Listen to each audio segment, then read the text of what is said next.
Les invito a buscar en sus Biblias el Salmo 110.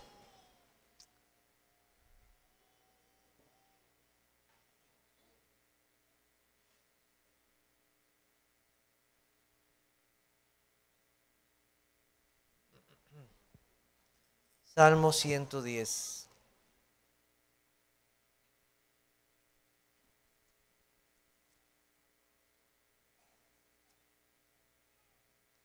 Leo para ustedes. Jehová dijo a mi Señor: siéntate a mi diestra hasta que ponga a tus enemigos por estrado de tus pies. Jehová enviará desde Sión la vara de tu poder, dominará en medio de tus enemigos. Tu pueblo se te ofrecerá voluntariamente en el día de tu poder, en la hermosura de la santidad, desde el seno de la aurora. Tienes tú el rocío de tu juventud.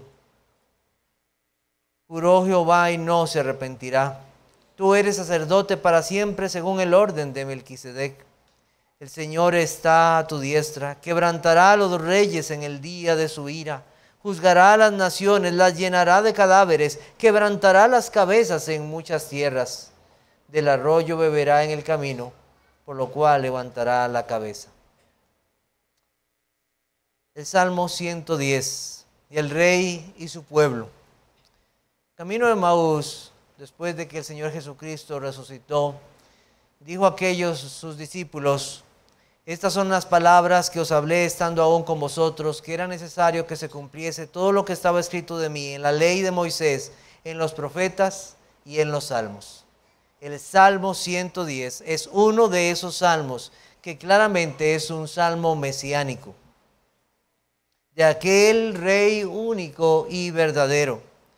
Cuando Cristo vino a este mundo, los hombres quisieron hacerle rey, pero Él no necesitaba que le hicieran rey, porque Él siempre ha sido rey. Cuando Jesucristo vino a este mundo y se encarnó, hombres vinieron para honrarle, trajeron regalos como un rey. Y cuando estuvo en la cruz del Calvario, un malhechor dijo lo siguiente: acuérdate de mí cuando vengas en tu reino. Él es el rey, el único y verdadero rey.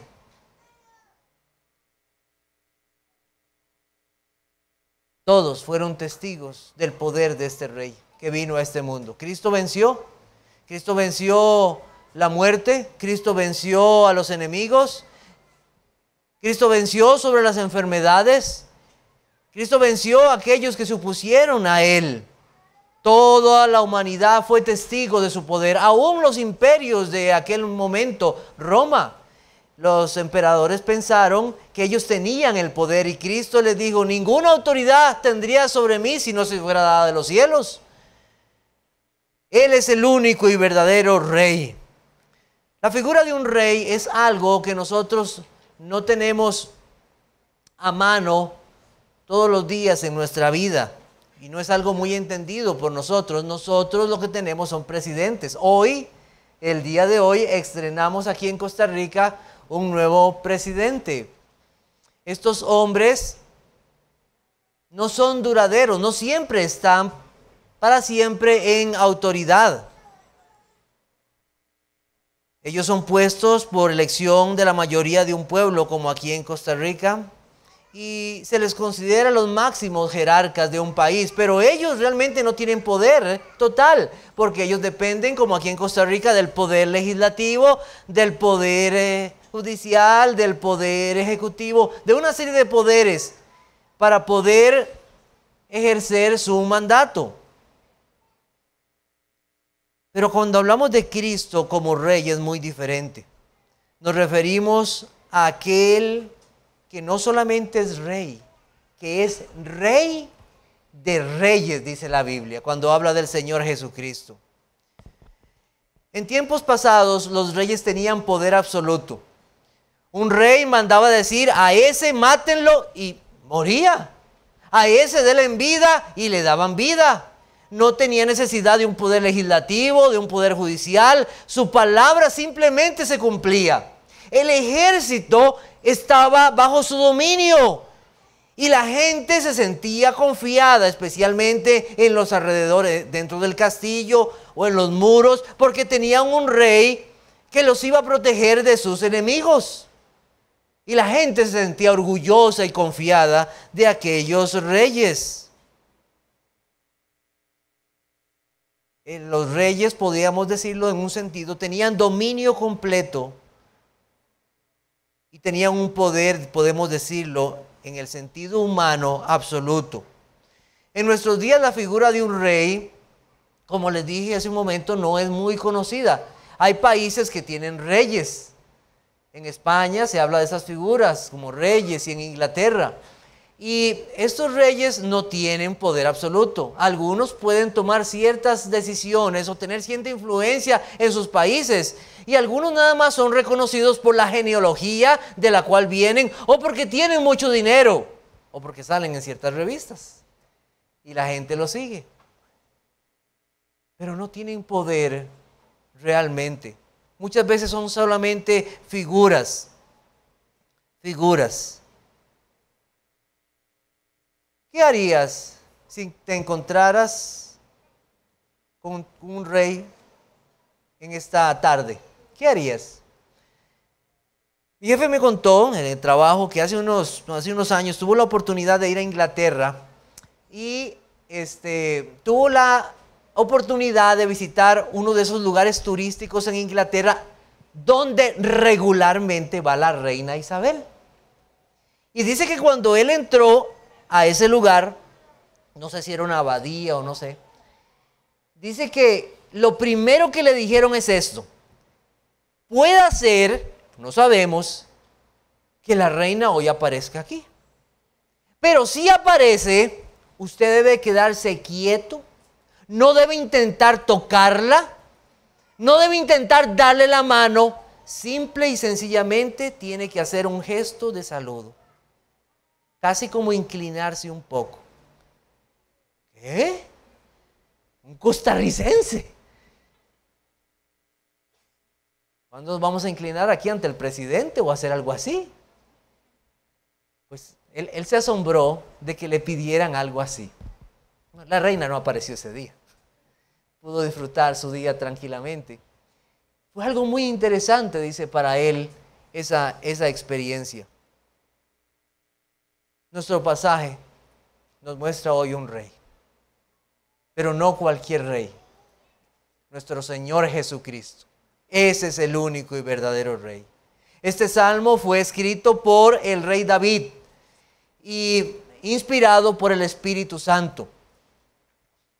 En su inicio nos lleva directamente a Cristo como ese Rey y Señor soberano. Lo pone en el escalón divino, apartado de los hombres. Los líderes religiosos de Israel no habían entendido este pasaje en su totalidad hasta que Cristo se los hizo entender como realmente era. Vamos a Mateo capítulo 22.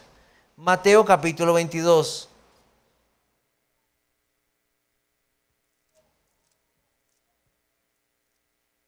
Versículo 41. Dice: y estando juntos los fariseos, Jesús les preguntó, diciendo: ¿qué pensáis del Cristo? ¿De quién es hijo? Le dijeron: de David. Y les dijo: pues como David en el Espíritu le llama Señor, diciendo: dijo el Señor a mi Señor, siéntate a mi derecha hasta que ponga a tus enemigos por estrado de tus pies. Pues si David le llama Señor, ¿cómo es su hijo? Y nadie le podía responder palabra, ni osó alguno desde aquel día preguntarle más. David, inspirado por el Espíritu Santo, les estaba explicando una conversación divina. No se estaba refiriendo a David como aquel rey, porque él siendo rey, ¿cómo iba a llamar a otro señor igual a él? Si él era rey, entonces se refería a alguien más. David, inspirado por el Espíritu Santo, entonces les está hablando de lo que el Padre y el Hijo estaban hablando. Jesucristo es Dios, es lo que les estaba diciendo. El Hijo es Dios. Así como el Padre es Dios, dijo el Señor a mi Señor. Una conversación en lo alto, en lo divino. Y en aquel momento ninguno de los líderes religiosos quiso preguntar más. ¿Entendieron lo que Cristo les estaba diciendo? Si verdaderamente entendieron, debieron haberse inclinado ante Él. Haberse arrodillado y tirarse al suelo. Porque aquí estoy delante del Rey, del único y verdadero Rey, de aquel que es Dios. También en este Salmo 110 se nos habla de Cristo como sacerdote. Y hace referencia a una figura del Antiguo Testamento que aparece en Génesis, de un Melquisedec. La Biblia nos cuenta que Abraham, después de haber ido a luchar y ganar contra unos enemigos, sale a su encuentro un hombre, no se sabe de dónde sale, aparece simplemente. Melquisedec, un rey, pero también sacerdote. Y Abraham, al encontrarse con este hombre, la Biblia dice que le da los diezmos de todo. La Biblia nos explica acerca de ese Melquisedec y lo relaciona directamente con Cristo. Vamos a buscar Hebreos capítulo 7, versículos 1 al 5. Hebreos capítulo 7. Y nuevamente el Nuevo Testamento nos explica el Antiguo Testamento. Hebreos capítulo 7, versículos 1 al 5. Porque este Melquisedec, rey de Salem, sacerdote del Dios Altísimo, que salió a recibir a Abraham, que volvía de la derrota de los reyes, y le bendijo, a quien asimismo dio a Abraham los diezmos de todo, cuyo nombre significa primeramente rey de justicia y también rey de Salem, esto es rey de paz, sin padre, sin madre, sin genealogía, que ni tiene principio de días ni fin de días, sino hecho semejante al Hijo de Dios, permanece sacerdote para siempre. Considerad pues cuán grande era este, a quien aún Abraham el patriarca dio los diezmos del botín. Vamos a buscar ahora el versículo 20. Dice, y esto no fue hecho sin juramento, porque los otros ciertamente sin juramento fueron hechos sacerdotes, pero este con el juramento del que le dijo, juró el Señor y no se arrepentirá, tú eres sacerdote para siempre, según el orden de Melquisedec. Y hace referencia al Salmo 110. Señor, Rey, sacerdote, ese es nuestro Señor Jesucristo. Este verso que nosotros hemos memorizado esta semana está en el contexto del capítulo 8 que habla del mediador de la Confesión de Fe de Londres. Y en el párrafo 10, en la última parte, dice lo siguiente: y por nuestra indisposición y total incapacidad para volver a Dios y para nuestro rescate y protección de nuestros adversarios espirituales, necesitamos su oficio real para convencernos, subyugarnos, sostenernos, librarnos y preservarnos para su reino celestial. Hablaremos entonces en esta tarde de tres cosas: un pueblo que se ofrece y rinde a su poder, un pueblo llamado a las santidades de lo alto y un pueblo que tiene un rey eterno. Cristo es rey, aun si nosotros no le hacemos rey, Él es rey. Antes que fuera el primer ser humano creado, ya Cristo era rey. Pero Él quiso hacer algo para su propia gloria. De la raza caída de Adán, Él quiso tomar un pueblo para sí mismo. Pero no de personas buenas, no de personas santas, sino de pecadores, de aquellos que habían ofendido su nombre. De esas personas, Él quiso juntar un pueblo para su gloria. ¿Y por qué esto? Solamente por pura gracia, por el puro afecto de su voluntad. El ser humano es alguien caído, contrario a Dios, contrario a su voluntad. Su deseo natural no es agradar o obedecer a Dios, aquel que lo creó. Y los que tenemos hijos nos damos cuenta de esto fácilmente cuando esos niños están pequeños y entonces el padre se asombra y abre sus ojos cuando ese niño pequeño, con tan solo año le dice: no quiero sentarme, no quiero comer, no quiero ir a dormir, no quiero que me digas qué hacer, no quiero compartir los juguetes, y ahora no quiero que me quites mi celular. Ese es el ser humano. Desde pequeño muestra la inclinación de su corazón a rebelarse. Él tiene una autoridad puesta por Dios en sus padres, a los cuales debe de obedecer. Pero prontamente el corazón del hombre se inclina, y conforme avanza su vida, cada vez aumenta su rebeldía delante de Dios. Y se opone más a Dios, y levanta su mano, y con injusticia se eleva contra la verdad de Dios. Yo quiero mi voluntad, lo que yo deseo, no lo que tú quieres. Y así es el hombre. Su raíz de rebeldía se riega por cada parte de su vida. Alcanza todos sus ámbitos. Alcanza su familia, su trabajo, sus pensamientos. Todo lo que usted pueda imaginar alcanza esa rebeldía. Y rechaza la verdad de Dios, prefiere su engaño, prefiere su mentira, y se vuelve contra su mismo creador. Se establece a sí mismo como su propio gobernante y rey. El mal está en el ser humano. No se deleita en Dios ni en su ley. ¿Por qué? Por el pecado, por su cuerpo de muerte, por su miserable condición. El hombre se engaña a sí mismo creyendo que tiene el control, que nada pasará. El adúltero piensa: no, puedo hacer lo que quiera, nadie me va a encontrar y nadie se va a dar cuenta de lo que yo hago. Cree que su pecado está fuera del alcance de Dios.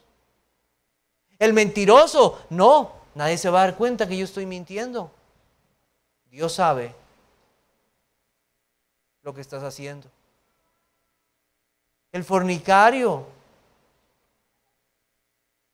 el esposo que es irresponsable en su hogar, el padre que no cuida de sus hijos, la mujer que calumnia, que vive en el chisme, que vive orgullosa, que piensa que lo más importante para su vida es lo que tiene en ese momento, sus riquezas, su fama, su profesión. El hombre cree que tiene todo poder. El joven, ay, cuántos jóvenes agraciados hay. En su fuerza y aparente belleza pueden creer que pueden vivir sin ninguna regla y que no tendrá ninguna consecuencia, y no piensan que vendrá un juicio sobre ellos. La maldad está ahí, invade cada parte del ser humano, y su rebeldía está delante de Dios todos los días. Y a veces solamente falta que Dios toque una parte de nuestra vida para hacernos recordar que nosotros no estamos en poder y que no estamos en control de todas las cosas. A veces solamente nos toca en la salud, para recordarnos que no somos dueños de nuestra propia vida. La Biblia nos cuenta de un hombre que tenía gran poder, un hombre que tal vez ni hoy podríamos imaginar su poder. Nabucodonosor era dueño de cuanto sus ojos podían ver. ¿Quién como él? Pero todo lo que tenía le había sido dado por Dios. Pero un día él se elevó en su corazón y dijo: esta casa y esta gloria mía, por mi poder, por mi mano. Y en ese momento Dios lo tocó. Y aquel hombre que creía tener el poder se volvió un loco y fue puesto a comer entre los animales por varios años. Solo por la misericordia de Dios, este hombre volvió en sí. No fue por médicos. No fue que hizo un esfuerzo mental y dijo: yo voy a salir de esto, voy a salir de esto, voy a salir. No fue así. Fue Dios el mismo que lo tocó en su mente. fue el mismo que lo tocó para sanarlo, para demostrarle que el poder está en Dios. Vamos a buscar Daniel 4, 34 y 35 y ver sus palabras, leer lo que está escrito acerca de este hombre. Daniel 4, versículos 34 y 35. Dice: mas al fin del tiempo yo, Nabucodonosor, alcé mis ojos al cielo y mi razón me fue devuelta y bendije al Altísimo y alabé y glorifiqué al que vive para siempre, cuyo dominio es sempiterno y su reino por todas las edades. Todos los habitantes de la tierra son considerados como nada, y Él hace según su voluntad en el ejército del cielo y en los habitantes de la tierra, y no hay quien detenga su mano y le diga: ¿qué haces? Solo fue necesario un toque en su salud para recordarle quién es el que está en poder. ¿Quién? Más adelante, y hay muchos casos en la Biblia, pero podemos traer uno en este momento. Nos recordamos de un hombre que tenía gran poder, gran conocimiento, que era considerado entre los grandes entre su pueblo: Saulo de Tarso. ¡Qué hombre! ¡Qué autoridad! Tenía el poder para ir a pedir cartas, para ir a apresar personas que se decían cristianos, llevarlos a la cárcel y que fueran muertos. Dispuesto estaba a hacer esto. Camino a Damasco iba este hombre, un enemigo de Dios, un enemigo del pueblo del Señor. Tengo el poder para hacer esto y más, se pensó posiblemente a sí mismo. Estas cartas me dan el poder para hacer lo que yo quiera. Yo voy a hacerlo. Pero camino a Damasco, alrededor del mediodía, para recordarle que no era la luz del sol. Una luz más fuerte que la luz del sol. Y una voz llegó a su vida y lo hizo tendido, para recordarle que hay uno que es el que tiene el poder, que hay uno que reina. Oyó una voz que le decía: Saulo, Saulo, ¿por qué me persigues? Él dijo: ¿quién eres, Señor? Y le dijo: yo soy Jesús, a quien tú persigues. Dura cosa te es dar coces contra el aguijón. Él, temblando y temeroso, dijo: Señor, ¿qué quieres que yo haga? Tu pueblo se te ofrecerá voluntariamente en el día de tu poder. Aquí tenemos uno de esos. Pablo había sido escogido por Dios desde antes de la fundación del mundo. Había sido llamado para ser pueblo de Dios. Dios toca su alma, su vida, su corazón y le hace ver quién es el que tiene el poder. Y Pablo o Saulo simplemente responde: Señor, ¿qué quieres que yo haga?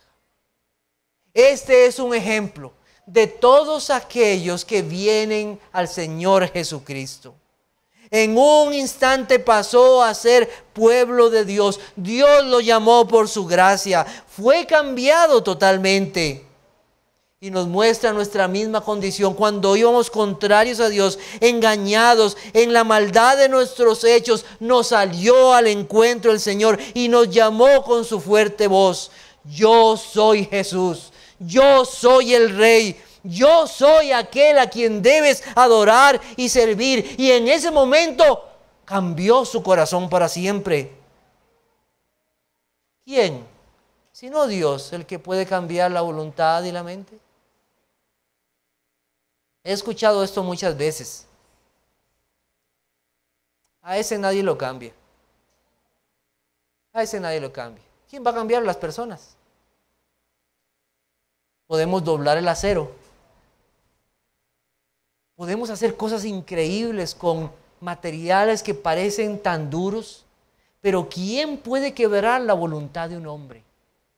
¿Quién puede cambiar sus pensamientos y que se rinda voluntariamente? Eso es algo que nos impresiona. Eso es algo que nos impresiona. Dios puede hacerlo. Señor, ¿qué quieres que yo haga? Y en un momento la voluntad del hombre o de la mujer es cambiada. Dice la Biblia en el Salmo 62:11, una vez habló Dios, 2 veces he oído esto, que de Dios es el poder. De Él es el poder. Dios les cambia la mente y el corazón, como dice Hebreos 16. Ese es el pacto que haré con ellos. Después de aquellos días, dice el Señor, pondré mis leyes en sus corazones y en sus mentes las escribiré. Dios cambia la voluntad. No es como alguien traído a la fuerza, sino que Dios le cambia la voluntad, le da una nueva naturaleza para que esa persona sí le siga verdaderamente, dulcemente, voluntariamente. Estos que sirven al Señor, estos que son su pueblo, son hombres o mujeres que no están contrarios a su voluntad.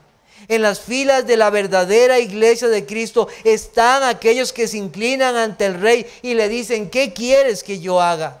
Son, como cantábamos hace unos días, cristianos de corazón. Cristianos de corazón. No se engañe usted mismo. No se engañe. Yo sé que yo voy a cambiar. Yo lo que necesito es hacer unos arreglos en mi vida para quitar unas cosas aquí y otras cosas allá, y entonces yo voy a ser una mejor persona. No se engañe, ese es el engaño del diablo, es el engaño de su propio corazón. El único que lo puede cambiar a usted es Dios. Es el único que lo puede cambiar, porque Él es el Rey. Usted mismo no cambiará. No es más tiempo lo que necesita. Usted lo que necesita es al Rey. Algunas versiones del Salmo 110 dicen, tus tropas estarán dispuestas en el día de la batalla. En relación a este mismo pasaje, la Biblia habla de nosotros como soldados. ¿Sabía? Cristo no tiene mercenarios. ¿Usted sabe qué son los mercenarios? Son los que son pagados para que le sirvan a alguien. Esos son y se vuelven soldados mercenarios. Cristo no tiene soldados mercenarios. Cristo no necesita pagarle a nadie. Yo creo que cosas así lo que hacen favorecer este evangelio de la prosperidad. Los verdaderos cristianos siguen a Cristo de corazón. Voluntariamente. No necesitan que se les prometa esto o aquello o lo otro. Le siguen porque Él es el Rey. No son mercenarios al servicio de Cristo, son soldados que le sirven al Rey.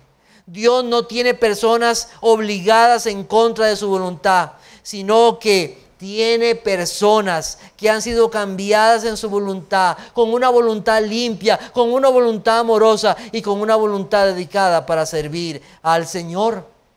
Aún en los momentos más difíciles, cuando nos parece que ya la maldad ha avanzado tanto, que los cristianos son matados por causa de Cristo y que parece que el pueblo de Dios está siendo mutilado y derrotado. Y que parece que ya no hay personas que quieran servir a Cristo, que ya no se levantan misioneros para ir a los campos. Nosotros debemos de recordar esto. Hay un pueblo que se ofrece voluntariamente al Señor, porque Él lo ha prometido. Ese fue el pensamiento que tuvo Elías después de haber enfrentado a los sacerdotes de Baal. Jezabel le sale al encuentro y le dice, bueno, tú vas a estar como ellos, a ti te voy a cortar la cabeza. Y él huye, y él se encuentra tan triste, solo yo he quedado. Y el Señor le recuerda, no es así. Hay 7,000 que no han doblado rodilla. Son mi pueblo. Son mi pueblo. Y ellos no se han rendido a Baal. Aunque en las calles de Israel el pueblo se rinde a Baal, aunque en las casas tienen sus ídolos, yo tengo pueblo mío. No rinden culto a Baal, me rinden culto a mí.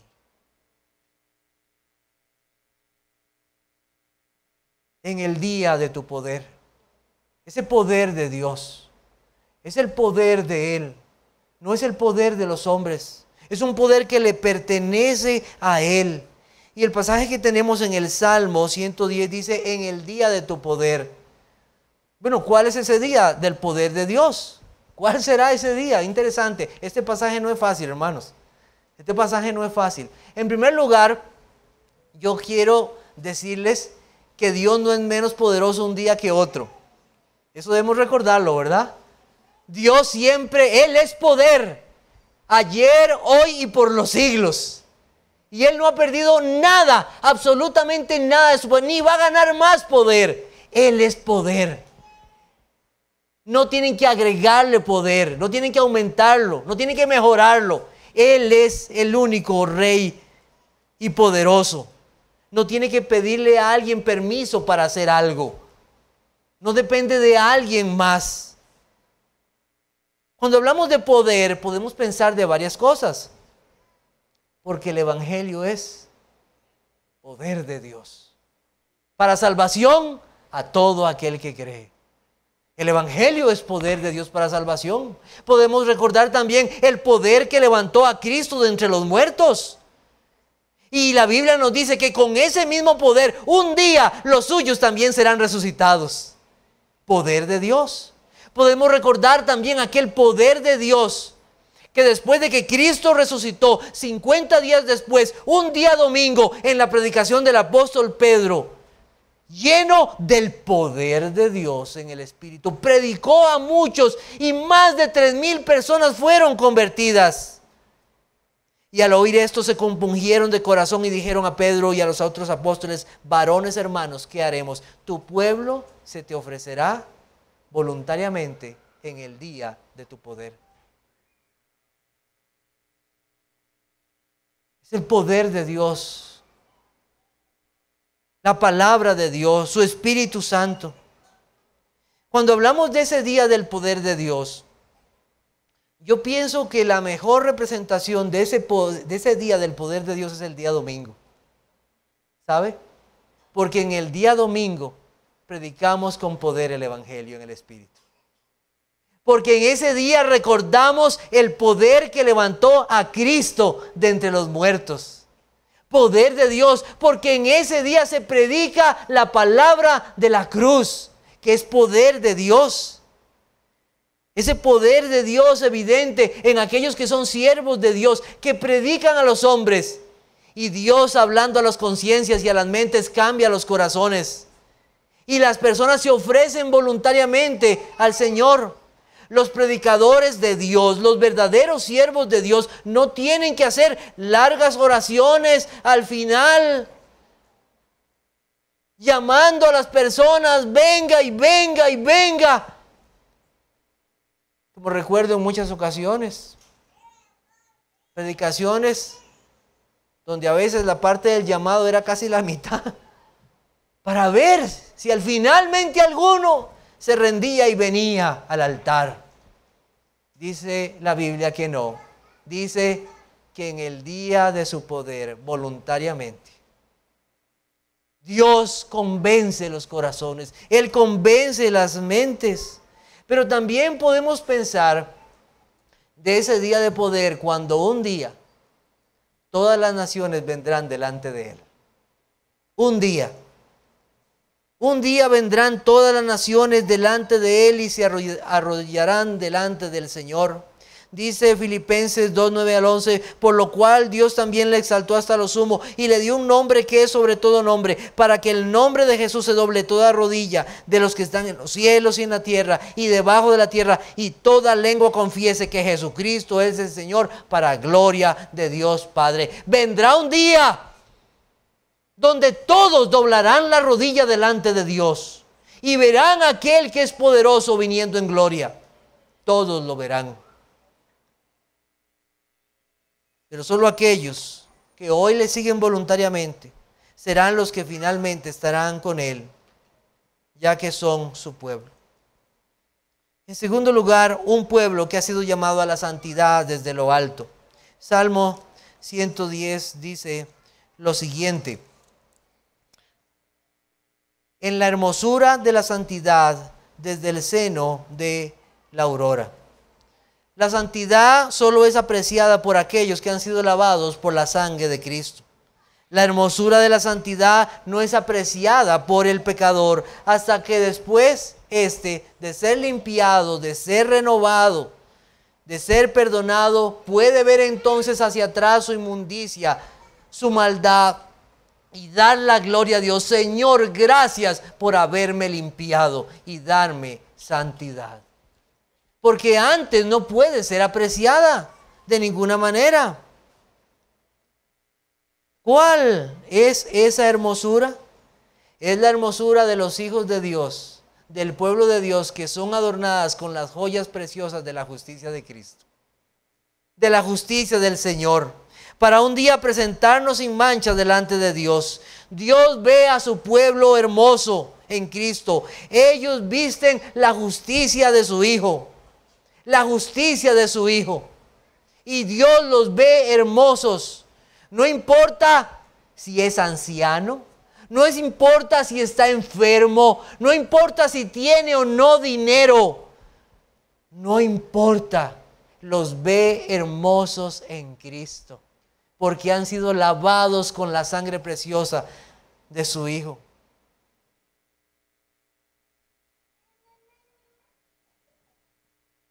El mundo a veces reconoce ciertas cosas que son hermosas, aunque a veces parecen como distorsionadas, ¿verdad?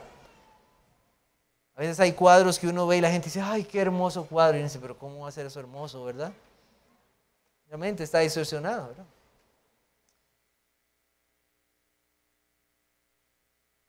Hay personas, jóvenes, jovencitas, que puede decirse que son muy agraciadas. Y el mundo alaba esa gracia de esa joven.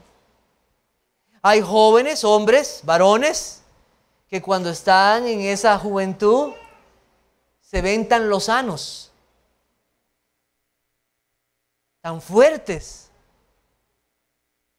Y regularmente en esos tiempos de juventud uno siente que puede hacer de todo tipo de cosas, ¿verdad?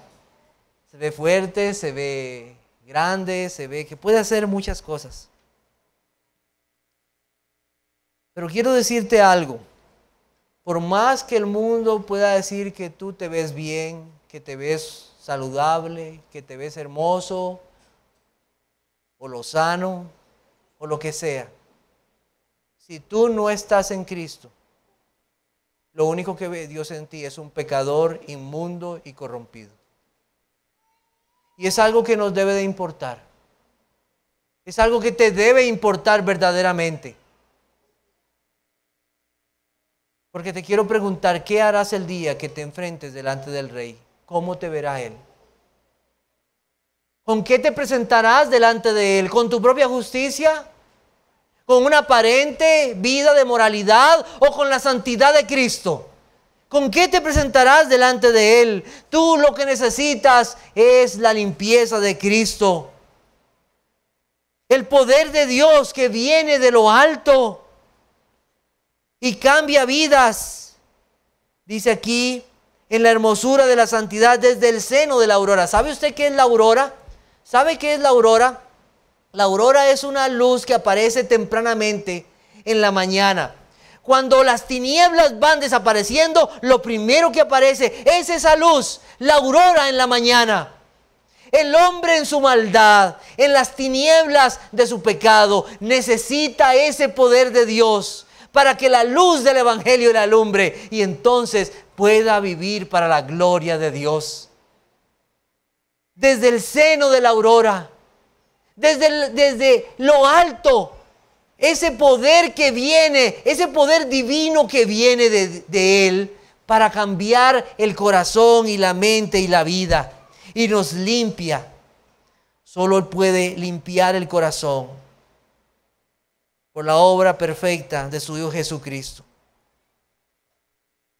Perdona, santifica y da su justicia. El que engañaba ya no más engaña. Él desecha entonces todo engaño. El que miente ya no miente más. Quiere vivir a la verdad del evangelio. El esposo irresponsable ya no quiere serlo más. La mujer que era chismosa o calumniadora ya no quiere serlo más. Quiere honrar al Señor. El que ponía su confianza en sí mismo, en el dinero o en cualquier otra cosa, se aleja de eso y ahora quiere vivir santamente para Dios. Porque quiero recordarle esto, que sin santidad nadie verá al Señor.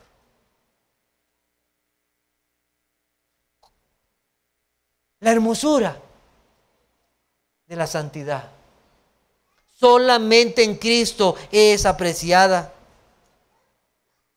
Oh, si el Señor pudiera venir en esta tarde y con esa luz poderosa de su palabra, este Rey poderoso te tocara a ti para que vieras tu pecado y para que veas a Cristo como tu única justicia y tu única santidad para tu vida. Que hoy sea ese día en que tú seas llamado pueblo de Dios y aquel que no era pueblo ahora sea verdaderamente esos que son hijos del Rey. Dice 1 Corintios 6:11, y esto erais algunos, mas ya habéis sido lavados, ya habéis sido santificados, ya habéis sido justificados en el nombre del Señor Jesús y por el Espíritu de nuestro Dios. Finalmente, un pueblo que puede confiar en que Cristo siempre reinará. Dice, tienes tú el rocío de tu juventud.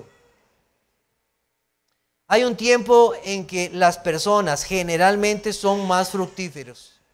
Los que ya están más avanzaditos en años, sin decir nombres en esta sala, le dicen a las nuevas generaciones, aproveche su juventud.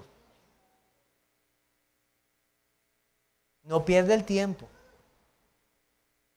Aproveche esas fuerzas. Aproveche cuando puede ver bien.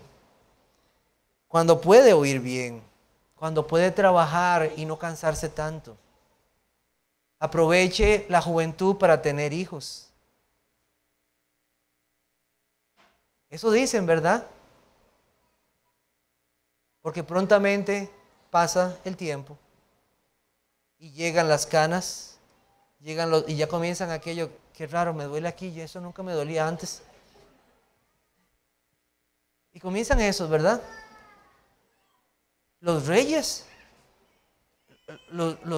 a pesar de todo su poder que supuestamente tienen,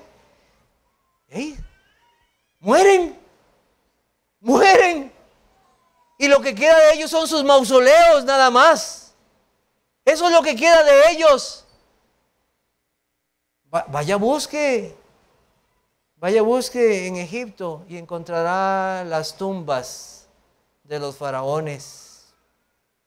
Pero quiero decirle algo. Mi rey vive. Mi rey vive. Su tumba está vacía. Vacía. Tú tienes el rocío de tu juventud. Él no ha envejecido. Él no ha perdido su poder. Él no ha perdido su dominio. Él no ha perdido nada. Nada. Aunque este mundo hable y diga. Aunque parezca que la iglesia a veces es azotada. Nosotros tenemos un rey poderoso y que vive. Él dijo, porque yo vivo, vosotros también viviréis. Nosotros tenemos un rey eterno, que no se acaban sus fuerzas.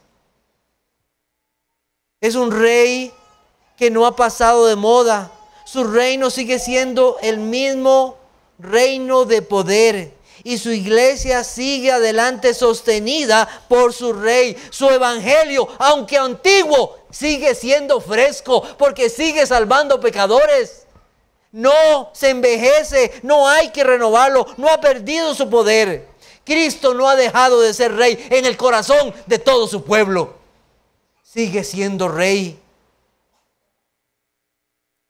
No tenemos que cambiar de rey cada 4 años.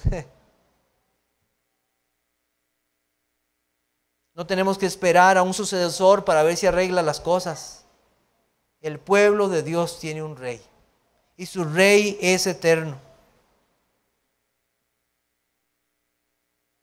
Tú tienes el rocío de tu juventud. Ese es Cristo. Su dominio es sempiterno y su reino por todas las generaciones. Cuando vemos este mundo avanzar en maldad, cuando vemos que parece que hay tantos que se oponen a Cristo, que parece que a veces tristemente iglesias se cierran, debemos de recordar que nuestro Dios reina. Y su reino es para siempre. Y será siempre el mismo. Tengo unas aplicaciones para considerar entonces en esta tarde. Tu pueblo se ofrecerá voluntariamente en el día de tu poder. Voluntariamente. Eso no será solamente el día de su salvación. Quiero decirle. Eso seguirá pasando el resto de su vida. Tu pueblo se seguirá ofreciendo voluntariamente en el día de su poder. ¿Por qué venimos al culto? Es que en esa iglesia me exigen venir a 2 cultos. No, su pueblo se le ofrece voluntariamente. No me tienen que exigir. Yo quiero venir donde está mi rey. Porque un día lo voy a ver. Y usted tiene que dar eso que llaman diezmo y ofrenda. Lo doy voluntariamente para mi rey. Lo doy voluntariamente para mi rey. Y usted tiene que hacer esto y lo otro y aquí y allá. ¿Por qué? Porque su pueblo se ofrece voluntariamente a su rey. Hermanos, estamos necesitando maestros de niños. Tu pueblo se te ofrecerá voluntariamente en el día de tu poder. Estamos necesitando hombres que sean valientes en tomar su rol en el hogar. Tu pueblo se te ofrecerá voluntariamente en el día de tu poder. Señor, sí, yo quiero hacerlo. Ayúdame, Señor, y dame las fuerzas que no tengo. Yo quiero ser esa mujer obediente a ti. Quiero ser respetuosa de mi marido y quiero amar a mis hijos y a mi esposa. Señor, ayúdame.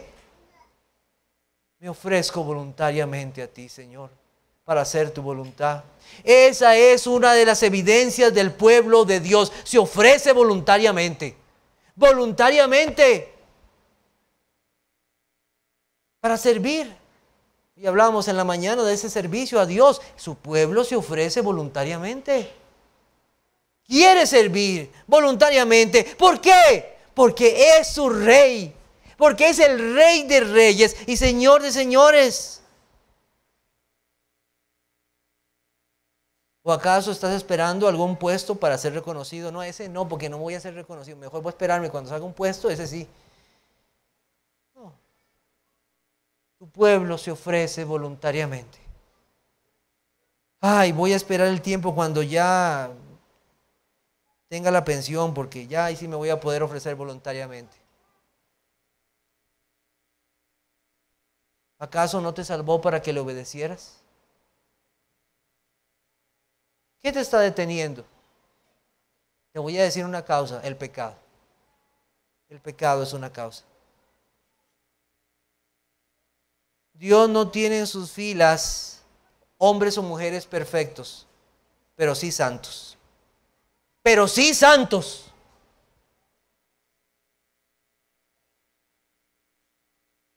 Una de las causas que no se viene a Cristo voluntariamente es el pecado. Analiza tu vida delante del Señor. Examina tu vida delante del Señor. ¿Por qué no te estás ofreciendo voluntariamente a servir a Cristo? Puede ser que haya pecado en tu vida. No son vasos perfectos, pero sí vasos santos para Él.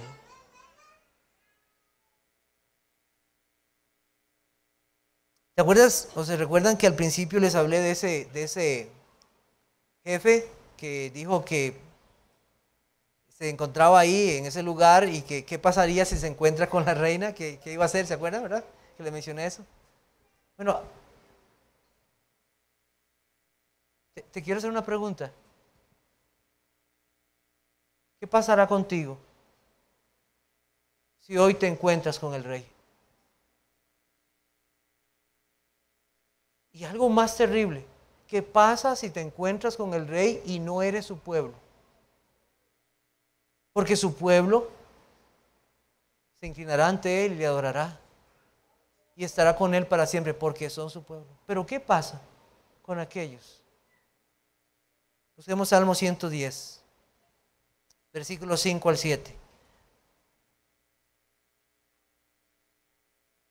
Dice, el Señor está a tu diestra, quebrantará a los reyes en el día de su ira, juzgará entre las naciones, los llenará de cadáveres, quebrantará las cabezas en muchas tierras, del arroyo beberá en el camino, por lo cual levantará la cabeza.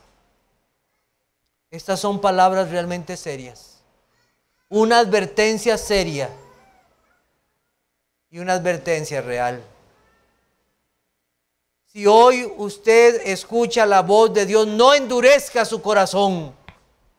No endurezca su corazón. Vea lo que pasará a aquellos que no se rinden hoy a Cristo. Vea lo que pasará. Serán destruidos finalmente. El rey tratará con ellos.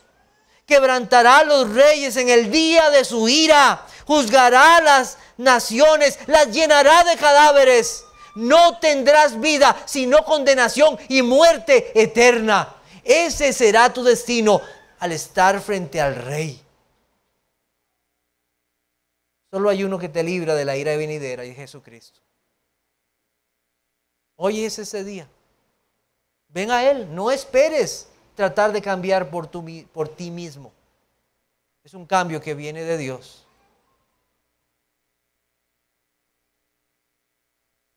Si yo me hubiera esperado a mí mismo, hoy estaría quién sabe dónde. Gracias a Dios porque Él me cambió. Gracias a Dios porque Él me cambió la voluntad, porque si no, nunca lo hubiera seguido voluntariamente. Quiera Dios hacer esa obra hoy en tu vida y cambiarte para seguirlo voluntariamente para siempre. Vamos a orar.